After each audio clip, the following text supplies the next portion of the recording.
Welcome back to the Wake Up Mission Show.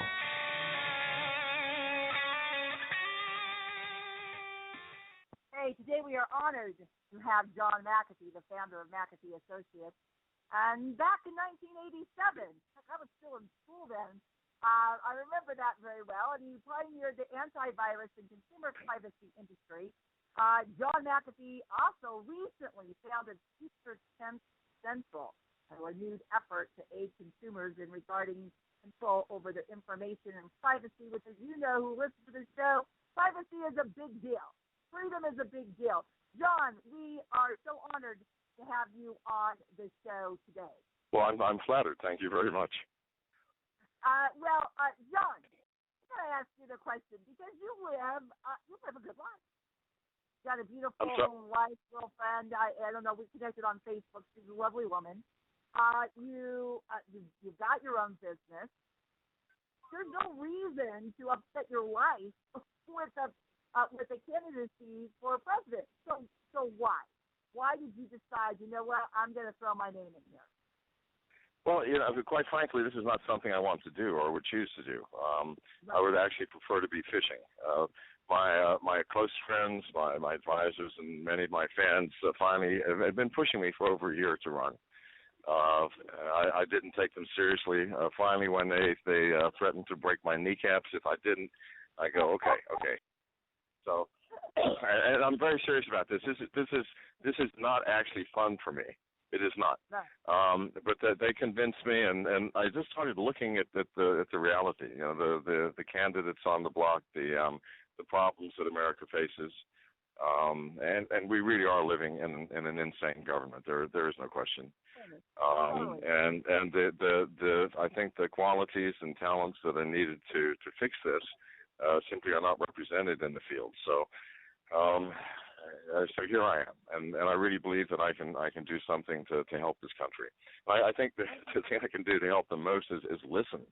I don't think that anyone has listened to the American people for 50 years. The last time a president listened, it was Dwight D. Eisenhower, and he was not the finest example of a president. I will admit that, but he was the last president who didn't want to be president. He had to be pushed kicking and screaming because, well, why would he want the job? He had just left being the supreme commander, in charge of nuclear bombs and battleships and bombers, and seriously, it was a step down for him. And yet he was the best man for the job at the time. He really was. And so he did the best he could. And it was a time, this was in the 50s, this was a time of hopes and dreams, and everything was possible in America. We were all, living in freedom and opportunity, and that's gone. That's really gone. The government is no longer supporting and assisting the populace, oppressor of the populace. I don't know how that happened in such a short period of time, but it did. They love it.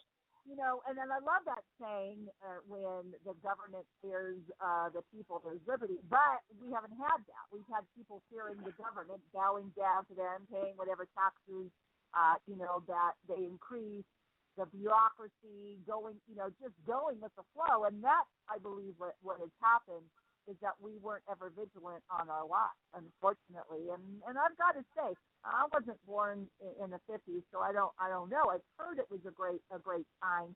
But my generation, we were the generation of, Guns N' Roses, and we certainly were not paying attention to politics, I can assure you. And so we had a blind eye, my friend. Right.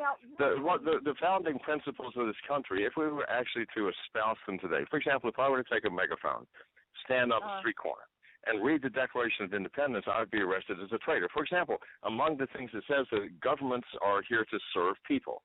And when they stop serving, the people have the right to change it or even abolish it. Now, if I said we have the right to abolish this government, I'd be arrested.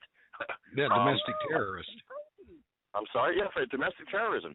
We know this for a fact, but it's the Declaration of Independence. It is the document, the founding document of this country. It is saying some profoundly deep and beautiful things that we all should relate to. But trying to say them out loud today, get on television and say, look, we got the right to abolish this government. What would happen to me? This is the sadness, the sorrow that's in my heart now, is that the things that I grew up with, admiring and proud of, principles that actually meant something, are now insidious and treasonous. Our government has turned paranoid. If you look at the TSA, you're standing in line, you've got your hat, you got your shoes and your belt off. They're scrutinizing all of your personal belongings. Your hands are in the air, waiting to be frisked. I don't feel protected. I'm sorry, I don't. I feel like the enemy. No. You know what, John? I used to love to fly. Now I can't stand it because I don't want to go through the airport. I have a friend, and I don't know if you know him or not, Art Olivier. He was a vice presidential candidate for the Libertarian Party some years back. But now, because he made a film, he made a film called Operation Terror. It's a feature film, 9/11. And now whenever he goes to the airport, he's taken back to a room and interrogated. That's not freedom. No, and the other thing is that the public seems to be completely immune to the insanity from every department. The NSA and the CIA tell us that, look, we're here to protect you too. We're protecting you from the enemy. And what we need you to do is let us violate every privacy that you have, so that we can scrutinize your thoughts, your actions, your feelings, and your everything about you, who your friends are and what you're talking about, because we want to assure you that you are not the enemy that we're protecting you from, because that's exactly what's happening. That's the truth of it, but when we say it like that, it's insane, and yet that's what's happening. We have a government. I'm sorry? You are McAfee Security. You know all about this, and as a matter of fact, I remember because I already knew who you were. I years ago used your security system, and then you sold it. Then it became a nightmare, and you couldn't even get rid of it. But I remember reading something you said about don't get a smartphone because they are recording absolutely everything you're doing. And that is a fact. And Edward Snowden, of course, has come out to tell us what they're doing. And so if anybody, you would know that they are spying on us. So what would you do? You've heard about net neutrality. You've got the NSA. Well, the first thing I would do is I would rein in the paranoia of our government and assume, because we must assume that the citizens, that we, the people, are not the enemy. We have to. It doesn't matter if one of us is. We got to assume that we are not the enemy. Otherwise, we spiral down into chaos, and we'll end up with 1984, where there's not a corner of the world where you can hide without being watched. We don't want that. So we have to rein it in and apply them where they're supposed to be applied. Look, we have enemies in this world. We know this for a fact. China has declared cyber war on us over a year ago. They've sucked up 14 million records from the Office of Personnel Management, including every single top secret classified employee of the government for the past 35 years. That includes every single embedded agent in every foreign government. They have not told us what has happened to them. Have those people been executed? Did we rescue them? What's happening? They haven't said a single word. And those people have families here, perhaps. This is insane. And their response is the following. If you remember this, a few weeks after that hack, the Office of Personnel Management says, we have hired consultants to consult with our employees because their morale is low and they're feeling bad, and we don't want them to feel bad. That was the only response. Now, if that isn't insanity at the highest level, I don't know what is. We were just attacked, an act of war, the likes of which have never been seen before. Exactly. But look what we have in the Oval Office. It's not like he cares about this country. One of the things you say, your foreign policy, which I love, and Randy agrees with me, we are not the police agency for the world. Amen. And that's exactly what George Washington said. And yet here we are. And, this is what I loved also about Ron Paul, because he agrees with us. Well, why does every other candidate, John, why do they seem to believe it is our role for the U.S. to intervene everywhere and in everything? Because here's what it boils down to. It boils down to the exercise of power for the pure joy of exercising power. I'm sorry that it boils down so simply in my mind. Maybe my mind is simple, but I truly believe that. I mean, for example, it was just announced today the appointment to the United Nations from Argentina divulged that the Obama administration sent an envoy to Argentina saying, would you please sell enriched fuel to Iran? This is the honest truth, and it was not denied. Well, I mean, you know, when you're working in a world where you are manipulating everything, countries and cultures and religions and people, I mean, that's a degree of power that is unheard of. I mean, children like to play video games where they get to shoot at things, right? Well, this is the adult version, where you get to play with the whole world, only it's real lives, real cultures, real souls, and real history.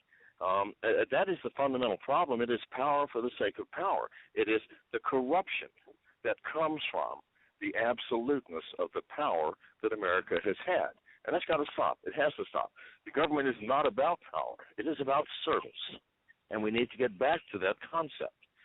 So this is why this has been going on.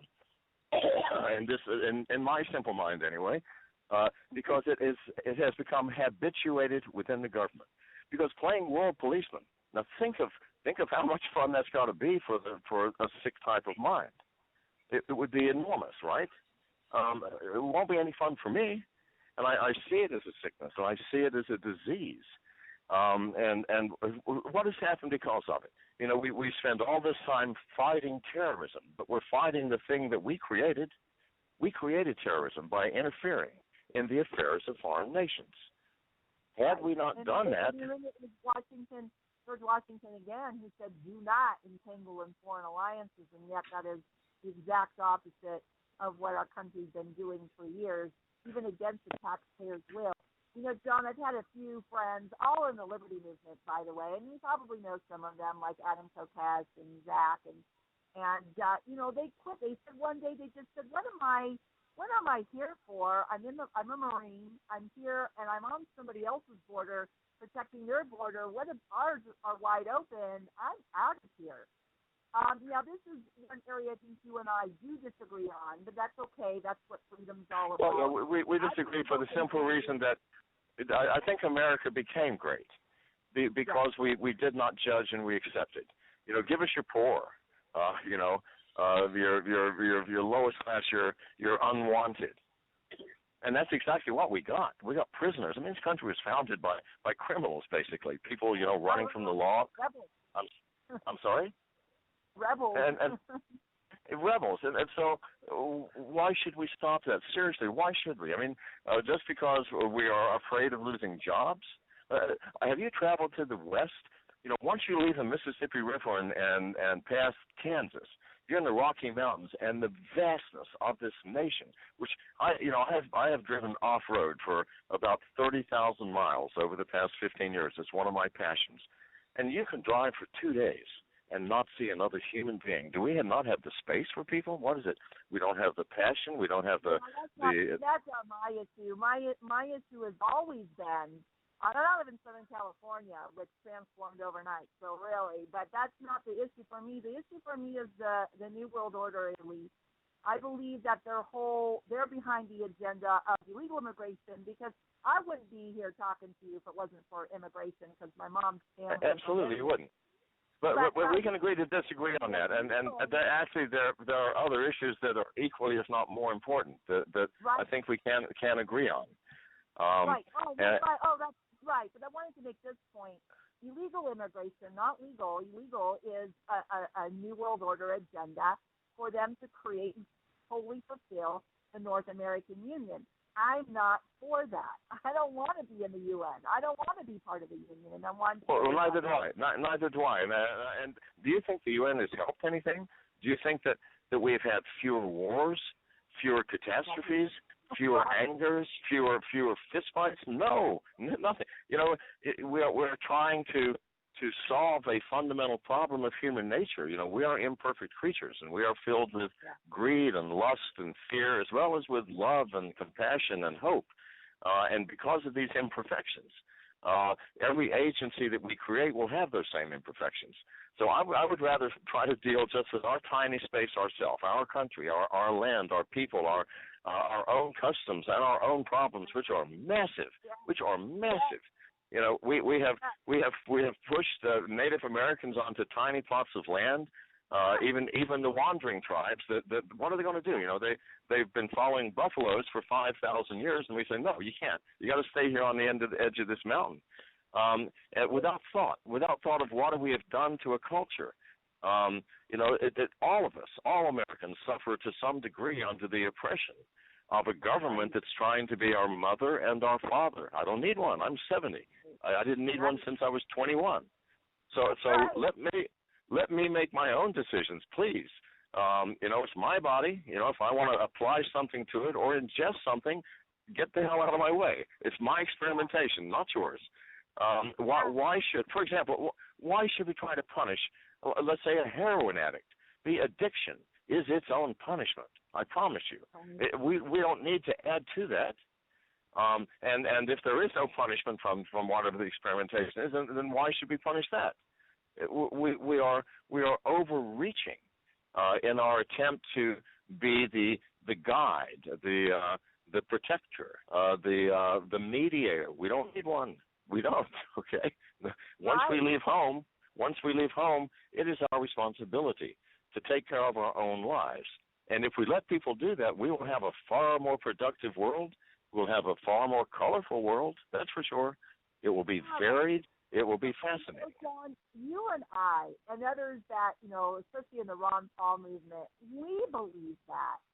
But and it's what's really interesting, and obviously Randy and I weren't around for these days, but, you know, the hippie free love movement. I love watching documentaries. Like I love watching about Woodstock and all of that. But they're preaching freedom, but yet these are the radicals that are now, you know, in our government, Saul Alinsky students, that have done just the opposite. And their style of freedom is actually oppression. And I don't understand why they don't see that. They don't want people to live their lives. They want people to live their lives the way they want them to. And that's not freedom. And your comment on that. No, it's not. Now, even if they had vast intelligence, which they don't, and here's the real kicker. I mean, what ticks me off more than anything else is that the people telling me that they know best for me are by and large idiots. I'm sorry to say that, but they are. They are people who have never experienced the real world. They know what it's like to run a country and not be able to pay your employees because you don't have money. They just make the money. Oh, let's print some more. Now, what would happen if I called my wife and said, let's go out to dinner tonight? She says, we don't have any money. I go, well, just print some. I'll be home in a little while. No, we can't do that, but the government does. And so these people who believe that this is actually how the world works, and they make up these massive rationalizations for why they do it, they're telling me what's good for me. Well, whoa, please. Do you realize how offensive that is? At least find someone with intelligence to tell me what to do so that we can have a decent discussion about it. But the people telling me they don't even know they can't spell cyber science, let alone speak coherently about it. They don't know what it's like to run a business, because running a business for them is printing money and doing what you want. They don't know what it's like to actually balance a budget, because if you don't balance a budget in your private affairs, you don't eat. Right. Speaking of spending money, what are you going to do with the criminal cartel of the Federal Reserve System? I'm sorry, the cartels. And so, you know, you're talking about probably the most. You're talking about probably the most difficult part of decision making.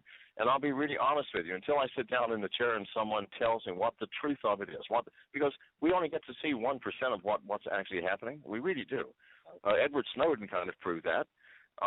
You know, I'd have to sit down and say, okay, by law, you are required to reveal to me the entire nightmare. Let me have it. Then maybe I can make some rational decisions. But honestly, we all think we know what's going on. We do not. What goes on behind that curtain, especially that curtain, the curtain of money, the curtain of finance, the curtain of lending and all of this stuff. Good Lord, who knows what the reality is? But I can tell you it's bad, and I can tell you it is within the realm of the executive office to fix it. I am smart, and I think I am, and I'm fast on my feet. Show me what the problem is, and I will immediately address it. But we honestly don't know. To put us back on the gold system, gold standard? I'm sorry? Would you encourage Congress to put us back on the gold standard? Well, here we're in a new world now. I might actually consider and let the American people help me decide actually going into a purely electronic form of currency. Like Bitcoin? Like Bitcoin, not Bitcoin maybe, because Bitcoin has some technical problems. I mean, some serious technical problems that worry me. But something like that. Number one, what does it do? It gives you absolute anonymity, which I like. I like to be able to buy things without having to report to some agency what it is I just purchased. I just purchased a car. You want to know why? What business is it of yours? You even want to know the size of my underwear, all right? So, no, it's not your business. It's my business. And to have a currency, I'm sorry? Well, I was going to say, like the banks, if you withdraw, X amount of dollars out of your bank account, your own if it's money. More than 990, right? It's no more than 9,999. You got to report that. You got to fill out a form. What the heck? It's my money. I work for it. Yeah, would you abolish that? I mean, what business is it? Of course I would abolish that. What business is it of the government what you do with the money you have already worked for and put away? Now, wait. Yeah, if you verified you worked for it, you didn't steal it, right? You didn't rob the bank in the next county and stash it in the bank at home. No, it's in there. You put it in that because you don't want to keep it under your pillow. That's my right. Now, if I want to take it all out and go gamble in Las Vegas, that's my right. You can't ask me what I'm doing with it. You can't go, oh, he just took out $10,000, or he might be doing something insidious. Well, screw you. I'm sorry. Excuse my language. No, it's not your problem. It's not your issue. It's the government, and get the heck out of my affairs. So no, of course I would abolish that. That's one of the freedoms that we've lost more than any other. The freedom to use the resources that we have worked hard to create for whatever purpose we want to use them for. We're adults. Let us make our decisions and live with the results. John, what is, for you, your top issue, your top priority? I'm sorry, I'm what now? What is your top issue? My top issue? Mm-hmm. Well, I wish I could have just one top issue, but I can tell you what my major top issues are. My first order of business is to pardon everybody who's in prison for a marijuana offense. I mean, it's inconceivable that we have people in prison for 15 years for smoking a joint, where we have murderers who get 2 years of probation, and human traffickers who get a slap on the wrist and a fine and sent home. This is unconscionable. And we need all of those cell spaces for people who actually should be in cells because they're not functioning members of our society. So that would be step number one. Number two, I would disband a whole bunch of agencies right off the bat. The TSA is one. Absolutely. The DIA, the Department of Indian Affairs, I mean, there is no more offensive agency to Native Americans that you could ever name. They have done nothing but destroy Native culture for whatever purposes the United States government wanted.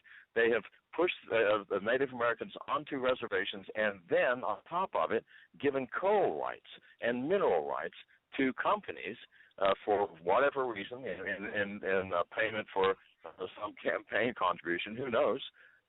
My God, it's got to stop. It's got to stop. DIA is instrumental in doing that. That's 8,000 people with a budget of $2.9 billion. Well, I can spend that $2.9 billion far more effectively. And then the TSA, nearly $8 billion. $8 billion. Think of this. And we are $19 trillion in debt. We don't need the nonsense that we have. So we have to be realistic. So I will start the disbanding process. No one's going to like this, and this will be a very unpopular thing. I will immediately take that money that I've. I'm sorry. Many of us. A latest poll that came out, nearly 50% of this country thinks government's too big. So you'll have at least half the country on your side. Yeah. Well, the other thing that I would do is immediately use the money that we're saving from disbanding agencies to start hiring technologists, because we are in a tragic situation compared to the rest of the world. our government is filled with illiteracy about the very science that holds this world together, cyber science. Try to be a leader in China without knowing how to program a computer. They would laugh you off of the stage. They would. Like, what's wrong with you? Because you have to understand how the world works from its fundamental glue, and that's cyber science. And find someone who can talk coherently about it. You can't. So I would start staffing the executive branch with the absolute top people. And believe me, I know who those people are. My chief technical advisor is Chris Roberts. Chris is a gentleman that, and don't judge me for this, Chris is a gentleman who allegedly commandeered the United Airlines flight a few months back. Now, Chris is a good friend of mine. Yes, we talked about it. Okay. Chris is a good friend of mine. He is a man with a heart. Now, whether what he did was in good judgment or not, I'm not here to judge him. He is the best technologist that I know, and he is the most brilliant cyber scientist on this planet. And we need people like him. Now, if it had been me running the country, and Chris had said, yeah, look, here's the problem we got here, folks. I got into the entertainment system. And he said, I can do the same thing over the Internet. So instead of going, here, good, here's $10,000 and a bottle of champagne, good man, go home, we're abusing him. And again, I'm not here to judge, and maybe I'm wrong, and everyone else is right, that it was an immoral act. Nobody is perfect. His heart is pure. His heart is truly pure. He's one of the kindest people that I know. And he was seriously trying to help the world, going, look, because he had gone to Boeing wouldn't listen to him. Went to United Airlines. They would not listen to him. So he said, well, what am I supposed to do? And so he went on and did his thing, and we slapped him around for it. So, but he's my chief technology advisor, and he will also be the secretary of a new cabinet position called digital transformation, and we will transform the government, because if we do not, we are going to be eradicated by the Russians, the Chinese, and the Japanese, countries that do put cyber science first, because they understand the next war will not be fought with bombs, guns, and missiles. It's going to be fought with digital technology. And we'll wake up one morning and we will not have I'm sorry? North Korea hack or alleged hack. We talk about this all the time. Speaking of cyber, you formed, or your supporters formed, the Cyber Party, and that is actually, you're not an independent candidate, you're a Cyber Party candidate, correct? Yeah, so Cyber Party. So the Cyber Party is definitely it's not one of the two main parties. But you keep in mind that the Democrats and the Republicans are machines. I mean, they have been around so long and are so powerful that I don't care who you are. Once you attach yourself to that machine, you will eventually become a cog in that wheel, and your heart will disappear. We have to have a third party candidate soon. We have to. Else America is doomed. If we don't bring the heart, and if we don't bring service back into this process, what will happen to us? What will happen? It's like, what would happen if privacy completely is eradicated? If we were all perfect creatures, that would not be a problem, but we're not. What would happen if everyone knew everything about everyone else? Everyone. We would have chaos and fights in the street. I know this for a fact, and so do you, because we are judgmental creatures. We cannot. Yeah, if we knew. Go ahead. Oh, I'm sorry. I was just going to interject some humor. That didn't work out so well on Gilligan's Island when they all knew what each other was thinking. So, right, and they were pretty much average people. So right, you're right there. But no, so we have to have the right to privacy and to keep secrets. What we don't realize, because it's a subconscious process, is that every man, woman, and child exercises this privilege probably hundreds of times a day. When you check out from the grocery clerk, and it's a new clerk, you might say, hi, how you doing? It's good weather today. You're not going to divulge your deepest secrets to them, because you don't know if you can trust them with your deepest secret. You don't know anything about them. So we're cautious. With friends you've just met, you may divulge a few things just to test the waters. Let's throw this out and see what happens, okay? To judge what you can and cannot say with that person. This is a subconscious process that happens constantly. and we're just not aware of it. So when people say, well, privacy is not important, they've got nothing to hide, well, bullshit, dude. You have something to hide. Just look at your life and look at who you tell what to, and then you come back and tell me that. We're not aware of it. Do you understand what I'm saying? So if it goes away, we have lost a critical segment, a critical piece of what we call culture and civilization, which is that thin veneer which keeps things kind of unchaotic, right? We have that veneer for a reason. My father said a just and moral society is what you needed for tyranny, so we're right there with you. But a question about the Cyber Party, because I was a third-party candidate for governor here in California, a Constitution Party. And, even though I was a supporter of Ron Paul, when Ron endorsed Chuck Baldwin back in 2008 under the Constitution Party, that's who I supported. And the issue that I remember the Constitution Party having was that they were not on the ballot in all 50 states. So how are you going to be on the ballot in all 50 states? Have you been able to take care of that issue? Well, in some states we can be helped electronically. We're starting in 2 weeks. We're putting out applications, apps that the voters can download. The first app is going to be a candidate awareness app, and it's kind of like a mini Twitter, where every morning all of the candidates can provide to us 500 characters of text, 500. It's not enough that you can wax eloquent, but it's sufficient that you can get some meat out to everybody. Because now, if you're undecided, how do you follow 17 candidates? You've got to go to 17 different Twitter accounts. You've got to check the news. It's a nightmare. But this app will give you every day what every candidate wants you to know for the day. It might be a quote about, well, I disagree with what happened yesterday, or here's my thing for tomorrow, or this just occurred, whatever you want. And if you don't want to cooperate with us, we'll put no comment, okay? But it will help the voters, number one, decide and become aware of what the candidates are really thinking. 2 weeks later, we will add to that a polling process where we can send questions, or anybody can send questions, going, well, what do you think about this? What do you think about the corn tax?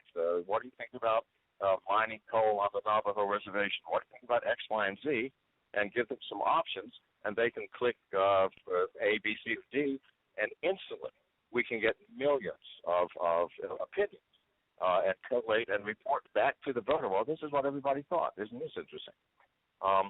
So we are going to engage the electorate, and in that process, hopefully, engage them enough that they will get out and get signatures for us.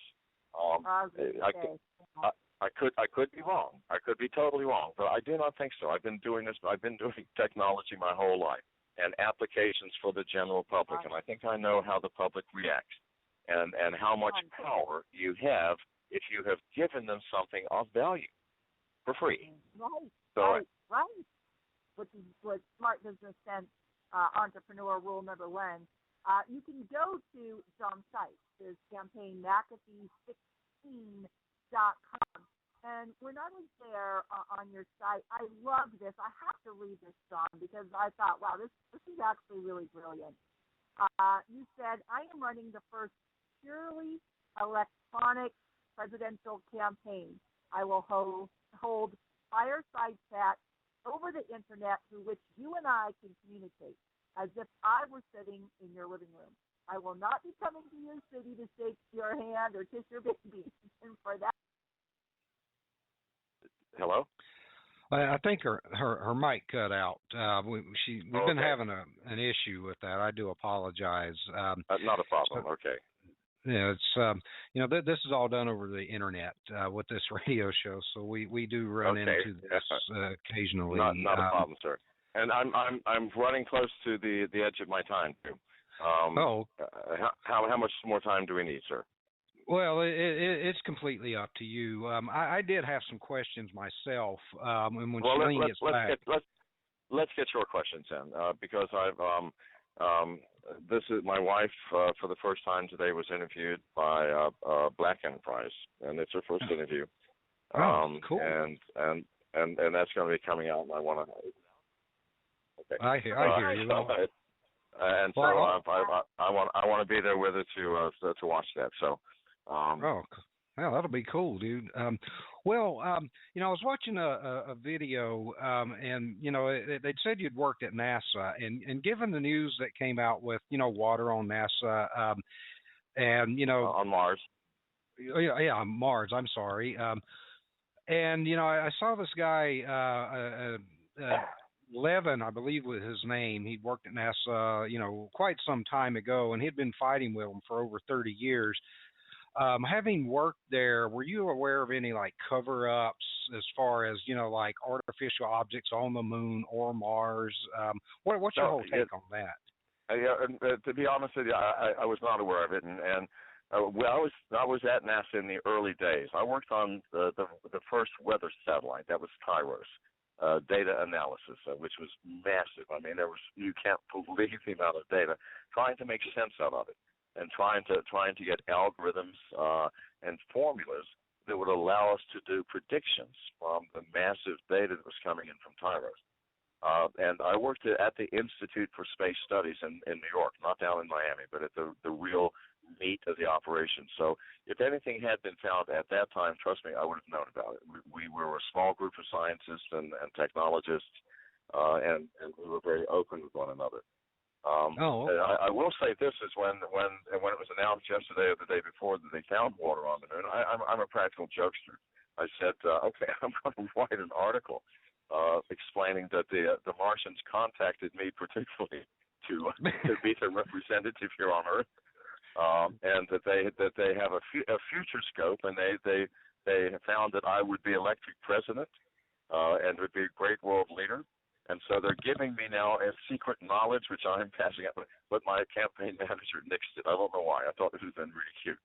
It would a lot of people, that would have been hilarious. A lot of people do not understand when I'm joking, when I'm not. So. Okay. Yeah, but I was fascinated by that fact. I'm sorry? Actually, John, you remind me of a friend I used to work with when I worked at Modern Video Film. His name was Ed. You guys look a lot alike. He could be your lost long brother, and you had the very same sense of humor, and it took me a while to know when are you joking and when are you not. He was one of my closest friends. I love the guy. Speaking of, go ahead. You had on go ahead. somewhere out there in internet land, and I actually thought it was pretty funny. You're very honest about yourself, what you've done in the past. You just don't care, and that's a good quality because that means people can't hold anything over you. But you did have, and I don't know if you were joking or not, when you worked, I believe it was one of the internet companies, Lockheed, I believe, and you were going to do something with the Air Force, and allegedly, you don't know if this is true or not, they sent you over a security clearance questionnaire, and the answers, if this was not a joke, were really funny. I know some of it was very true about you. But did you really have those security clearances where they asked you about? No. I did. I did. In fact, I worked on a black program at Lockheed. It wasn't Lockheed Martin back then. It was just Lockheed, and it was a top secret program for advanced fighter plane.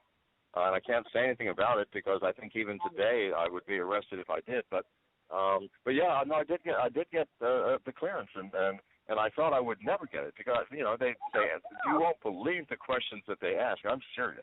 You will not believe the questions. They are shocking beyond belief. I'm so shocked because my dad was in the Air Force. And I thought, if this is not a joke, how did you get a security clearance? I mean, that, no offense. Well, it's because, I think it's because it mystified me at the time. At first, I sort of flattered myself because, see, I'm such a great technologist and in spite of myself. No, I don't think it works that way. But I think simply because I was so open to them, they figured, okay, well, it's going to be kind of hard to blackmail this dude, which is all they worry about. I don't know. Or maybe they're practical enough to know that there are no perfect people. And that people will try to hide things to different degrees. I just didn't try to hide anything. I thought, why should I lie to these people? They're probably going to find out anyway. I just told them every single deepest darkest secret of my life. I thought, well, no, that's going to be a waste. I hope they don't fire me now. And instead, I got my clearance. You got a clearance. So. Speaking of which, how vocal and just how honest you are with your life during this whole campaign period. Spike PD in April 2016, is coming out with a docu-series on you, six parts. And they're going to be this is Spycast. Everything. Well, you know what? The director of that series is Billy Corbin, and I helped choose the director because the director is responsible for everything. And I think Billy is one of the few people who really is looking for truth, not sensationalism. And you know, as a matter of fact, he was interviewing just 2 weeks ago in Lexington, Tennessee, my wife. And myself, I sat next to her, and my wife has a very, very tragic story. And it could be sensationalized into the most horrific thing or ugly thing, but Billy, for a whole hour, sat there with tears streaming down his face. I mean, he has a heart, and that's all I ask of people. I don't ask you to judge me nicely or to like me or to agree with me. I just ask you to look at me with your heart and look at all things with your heart. And if you do that, we're going to get along, I promise. And Billy has a heart.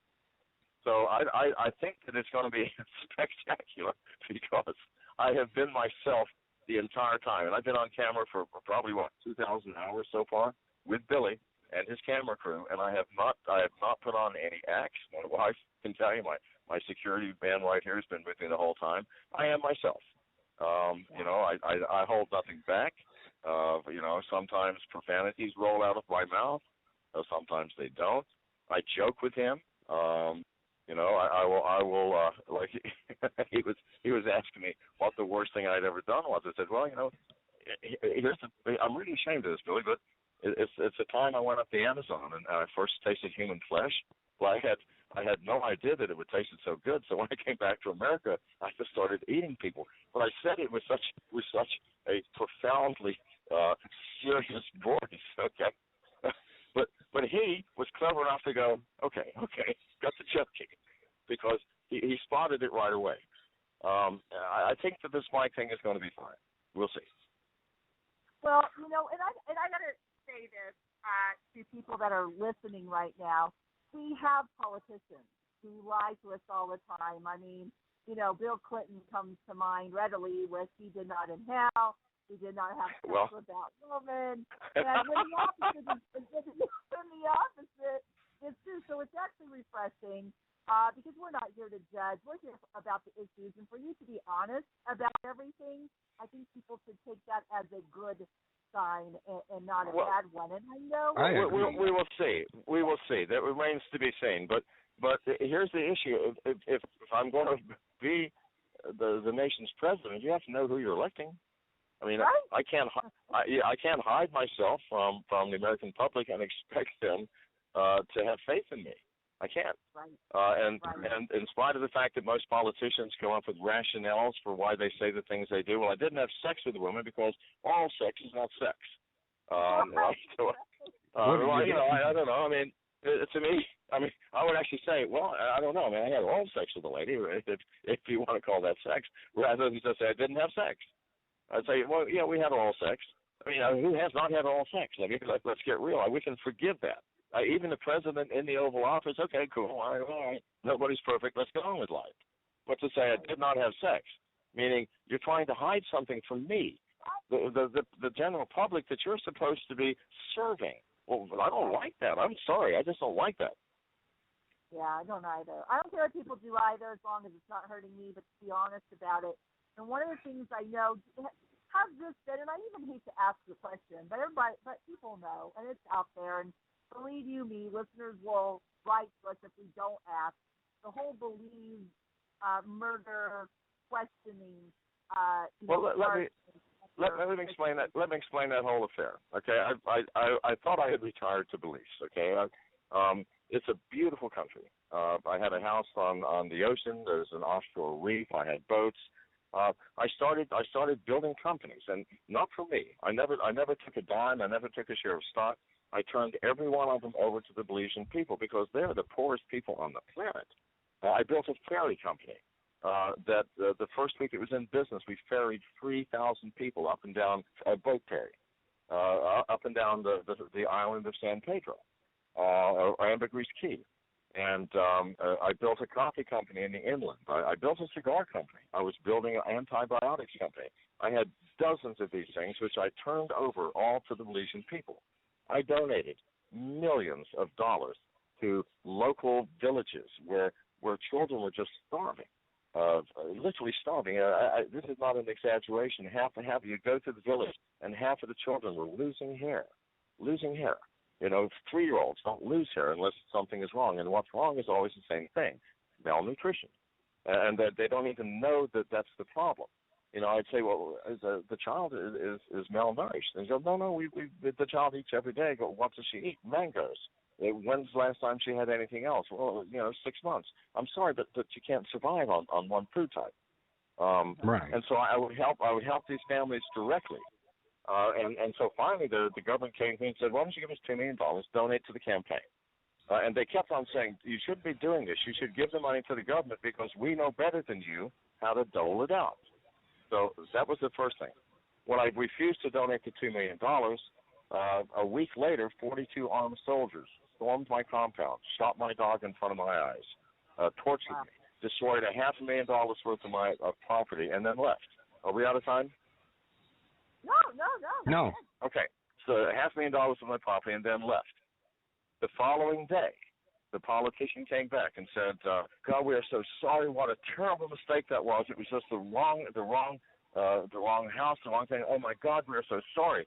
So sorry. By the way, have you reconsidered your donation? Well, I said, get the F off my property. That was a mistake. I should have written a check. But that began. Who was this? Pardon? Who was this guy, this politician that was basically trying to shake you down? Well, they're trying to shake me down. It was a representative of a man named Gaspar Vega. I shouldn't say that. Good God, I'm in enough trouble. Anyway, no. I was in Orange Walk, a representative in Orange Walk.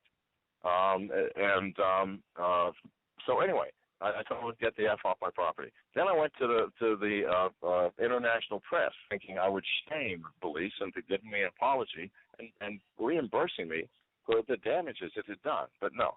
Instead, they became very angered and hostile, and it ended in my neighbor getting murdered, and I'm convinced that the government did that.